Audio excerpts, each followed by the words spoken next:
In the summer of 2022, less than a month after the James Webb Space Telescope started producing science images, astronomers noticed something they couldn't identify. They were small, they were red, distinctly, oddly red, and they were compact enough that even Webb couldn't resolve them into anything with structure. Just dots. Somebody called them little red dots, which is the sort of placeholder name you give something when you have no idea what it is and need to refer to it in a meeting. The name stuck because 4 years later, nobody has been able to replace it with a real one. There are now several hundred catalogued. They cluster in a specific window of cosmic history, roughly 600 million to 1.5 billion years after the Big Bang. And then they essentially vanish from the record. Whatever they are, they were common in the early universe, and they aren't around now.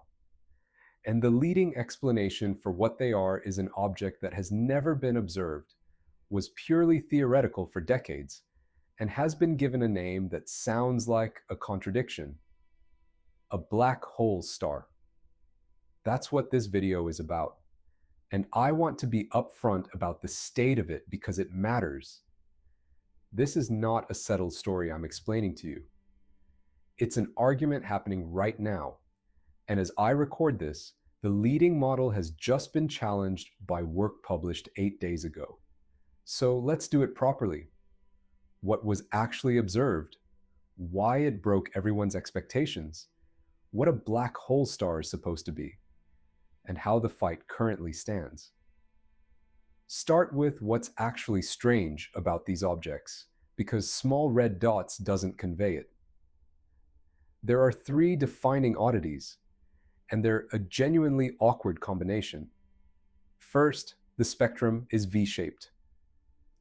Plot the brightness across wavelengths and you get a distinctive kink, bright in the ultraviolet, dropping sharply, then rising again in the red. That shape is hard to produce. It looks like 2 different things contributing, and getting them to coexist in one compact object is not straightforward. Second, they're absurdly compact.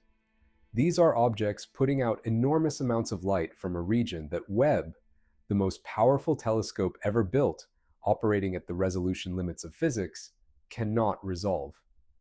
Whatever's producing that light is packed into something very small on cosmic scales.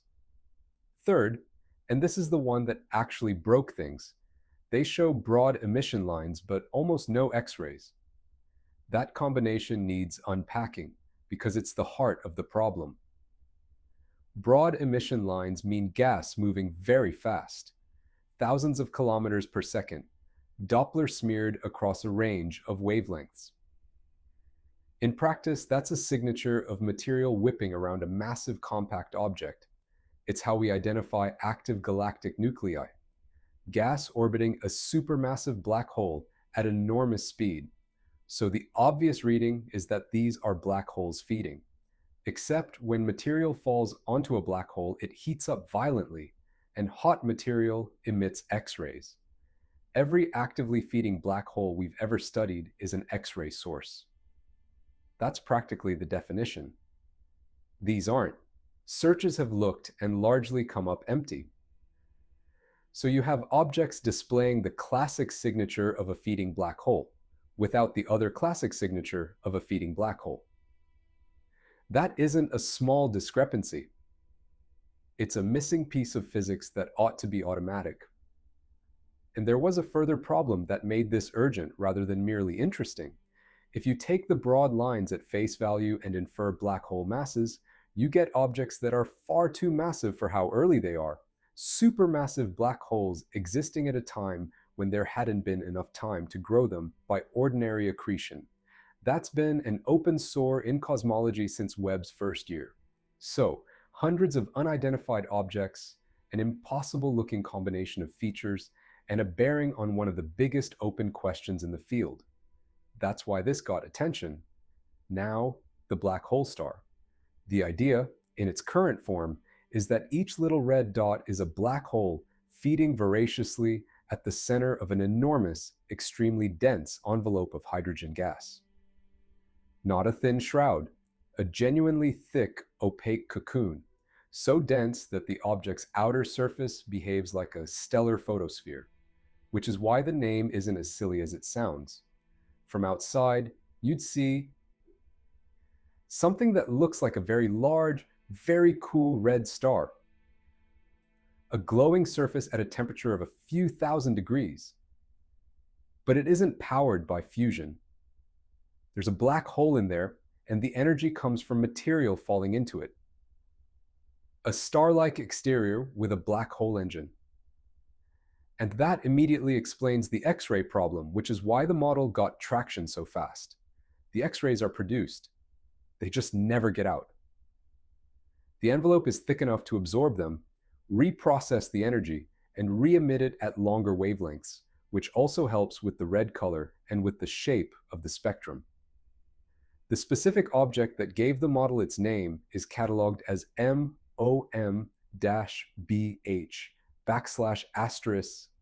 \**1, described in a 2025 paper. Now, this idea didn't come from nowhere, and the background matters. Theorists have been discussing something called a quasi-star since well before Webb existed. The concept goes like this.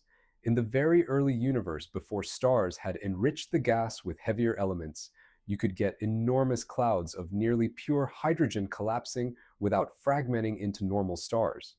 If such a cloud collapsed fast enough, the core could form a black hole while the vast bulk of the material was still falling in around it. The result would be a black hole sitting inside a star-sized envelope, eating it from the inside, with outward pressure from that accretion holding the envelope up. Not fusion, accretion, as the support mechanism. Recent modeling has traced how such an object would evolve.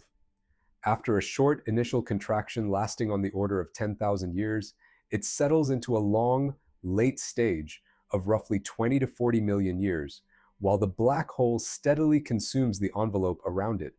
At the end, what's left is a black hole of around 1 million solar masses, which is a rather elegant answer to the too massive too early problem, because it doesn't require growing a supermassive black hole slowly from a stellar mass seed. It hands you a very large seed in a few tens of millions of years. And when researchers computed what a late-stage quasi-star would actually look like, synthetic spectra, surface temperatures around 4,000 to 6,000 Kelvin, radii on the order of 1,000 astronomical units, the results reproduce the main features of observed little red dots reasonably well. So the story assembles nicely. A theoretical object predicted decades ago, which would solve a problem Webb had just created, and which happens to look like the thing Webb was seeing, which is exactly when you should get suspicious. To the field's credit, plenty of people did. Here are the honest problems. The envelope is difficult to keep up. You have an enormous mass of gas surrounding a black hole that is actively trying to eat it. What stops the whole thing collapsing inward? The proposed answer is radiation pressure from the accretion, but whether that arrangement is stable over tens of millions of years is genuinely open, and it's listed as an open question by the researchers themselves. Formation is restrictive. The classical route requires a fairly specific set of early universe conditions. The right radiation background to stop the gas cooling and fragmenting. Sustained high inflow rates. Constraints on rotation. Whether those conditions occurred often enough to produce hundreds of observed objects isn't obvious. And most importantly, it isn't the only model that fits. This is the part that gets lost. And rather than listing the alternatives, I want to show you the axes they divide on. Because once you see it, the whole argument gets much easier to follow, and so does the experiment that could settle it. Every serious model of little red dots answers one question, and they split cleanly on it. Is there a black hole in there yet? Or are we watching the moments before one forms? Camp 1 says the black hole already exists. The black hole star model sits here. A black hole feeding inside a dense envelope.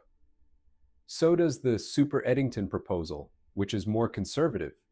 Perhaps these are ordinary black holes accreting faster than the theoretical limit, where the geometry of that extreme flow naturally suppresses X-rays and produces the observed colors.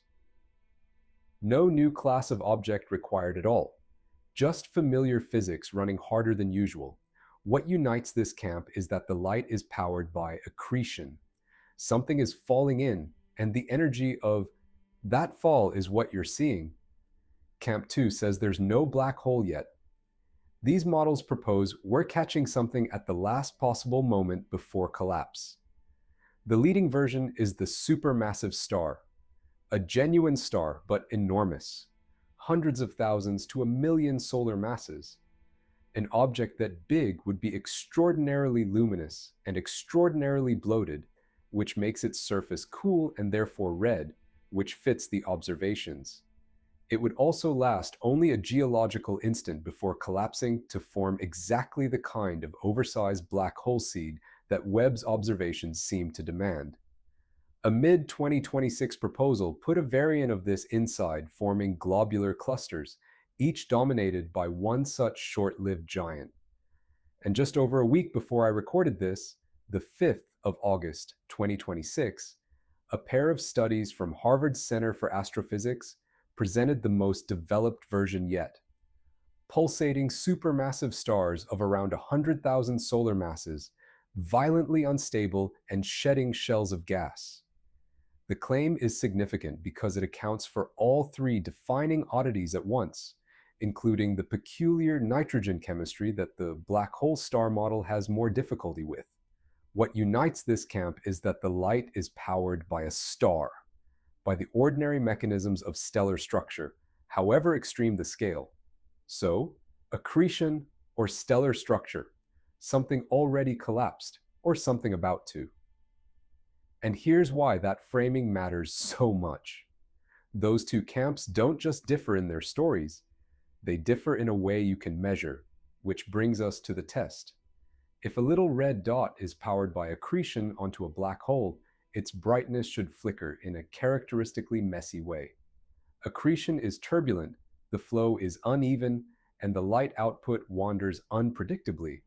There's no clock in it. If it's a star, held up in something like hydrostatic equilibrium and pulsating, the variation should be ordered. Specifically, when you plot brightness against temperature over a cycle, a pulsating star traces a loop in a consistent direction. That's the signature of a heat engine, the same physics behind the variable stars we've been studying for over a century. Random walk versus closed loop, Camp 1 versus Camp 2.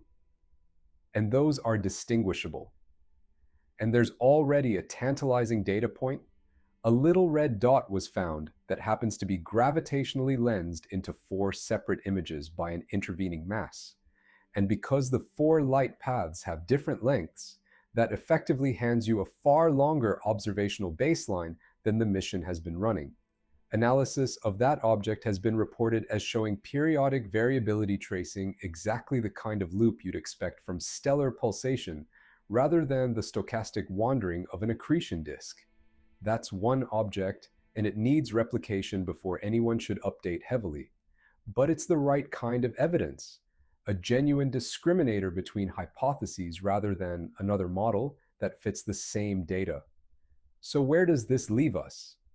Honestly, we have several hundred objects from the early universe that nobody can identify, 4 years after they were found.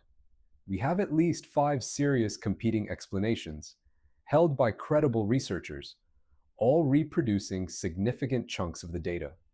And we have a promising observational test that has been applied to approximately one object. The term black hole star refers to the current leading candidate, a black hole feeding inside a dense gas envelope looking like a star from outside. It's a good model. It solves the X-ray problem elegantly. It has real support. It is not established, and anybody telling you these objects have been identified is ahead of the evidence. And I want to end on why I think that's the most interesting part rather than a disappointing caveat. We are watching in close to real time the process by which a genuinely new class of astronomical object gets identified, or fails to be. Webb found these within a month of switching on, which tells you how much was sitting just past the sensitivity of everything that came before. And in the 4 years since, the field has produced competing models, computed their predicted spectra, worked out which observational signatures would distinguish them, and started collecting the data. That's the machinery working exactly as it should in public, on a timescale short enough to watch. Most of the astronomy you encounter is settled, findings from decades ago, packaged into explanations. This isn't. If you follow this for the next couple of years, you will very likely watch a real question get answered, or watch the leading answer collapse. Several hundred red dots in the early universe, first seen in the summer of 2022, still unidentified. That's the actual state of it. Not a solved mystery with a good name, an open one with a name that's doing a placeholder's job, exactly like little red dots did